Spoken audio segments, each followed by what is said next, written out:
ವೀಕ್ಷಕರೇ ನಮಸ್ಕಾರ. ಸ್ಯಾಂಡಲ್ವುಡ್ನ ಖ್ಯಾತ ನಟ ಧ್ರುವ ಸರ್ಜಾ ವಿರುದ್ಧ ಪ್ರಕರಣವೊಂದು ದಾಖಲಾಗಿದೆ. ಬನಶಂಕರಿ ಪೊಲೀಸ್ ಠಾಣೆಯಲ್ಲಿ ಈ ಒಂದು ಕೇಸ್ ದಾಖಲಾಗಿದೆ. ಏನಂದರೆ, ಧ್ರುವ ಸರ್ಜಾ ಅಕ್ಕಪಕ್ಕ ಮನೆಯವರಿಗೆ ಧ್ರುವ ಸರ್ಜಾ ಅವರಿಂದ ತೊಂದರೆ ಆಗ್ತಿದೆಯಂತೆ.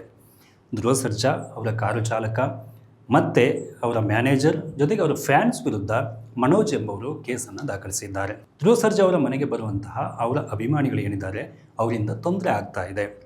ಅವರು ಕಾಂಪೌಂಡ್ನ ಸುತ್ತ ನಿಂತ್ಕೋತಾರೆ, ಉಗುಳ್ತಾರೆ, ಸಿಗರೆಟ್ ಸೇರ್ತಾರೆ. ಇದರಿಂದಾಗಿ ಅಲ್ಲಿ ವಾಸ ಮಾಡೋದು ಕಷ್ಟ ಆಗ್ತಿದೆ ಅನ್ನೋದು ಮನೋಜ್ ಅವರ ದೂರಿನ ಸಾರಾಂಶ. ಈ ಬಗ್ಗೆ ಬನಶಂಕರಿ ಠಾಣೆಯಲ್ಲಿ ಕೇಸ್ ದಾಖಲಾಗಿದೆ. ನಿಮಗೆ ಗೊತ್ತಿರುವ ಹಾಗೆ ಧ್ರುವ ಸರ್ಜಾ ಅವರ ದೊಡ್ಡ ನಟ, ದೊಡ್ಡ ಸಂಖ್ಯೆಯಲ್ಲಿ ಫ್ಯಾನ್ಸ್ ಇದ್ದಾರೆ.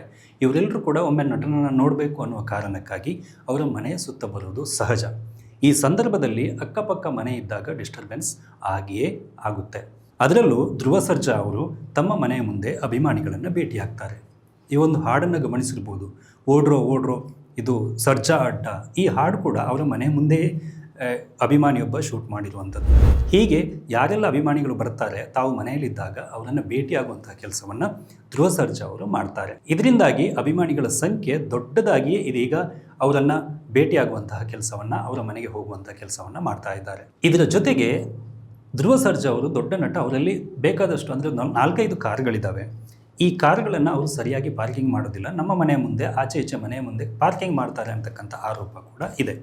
ಇವೆಲ್ಲವನ್ನು ಇಟ್ಟುಕೊಂಡು ಮನೋಜ್ ಅವರು ಕಂಪ್ಲೇಂಟ್ ಕೊಟ್ಟಿದ್ದಾರೆ. ಒಬ್ಬ ದೊಡ್ಡ ನಟ ಒಂದು ಏರಿಯಾದಲ್ಲಿ ಇದ್ದಾಗ, ಬೆಂಗಳೂರಂತಹ ಪ್ರದೇಶದಲ್ಲಿ ಅಭಿಮಾನಿಗಳು ಬಂದಾಗ ಅಕ್ಕಪಕ್ಕ ಮನೆಗೆ ತೊಂದರೆ ಆಗೇ ಆಗುತ್ತೆ. ಅದರಲ್ಲೂ ಕೂಡ ವಿಶೇಷವಾಗಿ ಅಲ್ಲೇ ತುಂಬ ಹೊತ್ತು ಕಾಲಹರಣ ಮಾಡ್ತಾ ಇರುವಂತಹ ಅಭಿಮಾನಿಗಳಿಂದಾಗಿ ಇಂಥ ತೊಂದರೆ ಆಗ್ಬೋದು ಅಂತಕ್ಕಂಥ ಅಭಿಪ್ರಾಯ ಕೂಡ ಇದೆ. ಈ ಬಗ್ಗೆ ಇದೀಗ ಬನಶಂಕರಿ ಠಾಣೆಯಲ್ಲಿ ಪ್ರಕರಣ ದಾಖಲಾಗಿದ್ದು NCR ಆಗಿದೆ. ಪೊಲೀಸರು ಇದನ್ನು ಗಂಭೀರವಲ್ಲದ ಪ್ರಕರಣ ಅಂತ ಪರಿಗಣಿಸಿದ್ದಾರೆ. ಇನ್ನು ಧ್ರುವ ಸರ್ಜಾ ಅವರನ್ನು ಯಾರ ವಿರುದ್ಧ ಕೇಸ್ ಕೊಟ್ಟಿದ್ದಾರೆ ಅವರೆಲ್ಲರನ್ನ ಠಾಣೆಗೆ ಕರೆಸಿ ಅವರಿಗೆ ಬುದ್ಧಿವಾದವನ್ನು ಹೇಳುವಂಥ ಕೆಲಸವನ್ನು ಪೊಲೀಸರು ಮಾಡಬಹುದು. ಇವತ್ತು ಅಭಿಮಾನಿಗಳಿಗೆ ನಮ್ಮ ನೆಚ್ಚಿನ ನಟನ ವಿರುದ್ಧ ಕೇಸ್ ದಾಖಲಾಗಿದೆಯಲ್ಲ ಏನು ಅಂತಕ್ಕಂಥ ಕುತೂಹಲ ಇತ್ತು. ಈ ಕಾರಣಕ್ಕಾಗಿ ಈ ಕಂಪ್ಲೀಟ್ ಡೀಟೇಲ್ನ ನಿಮಗೆ ಕೊಡ್ತಾ ಇದ್ದೀವಿ.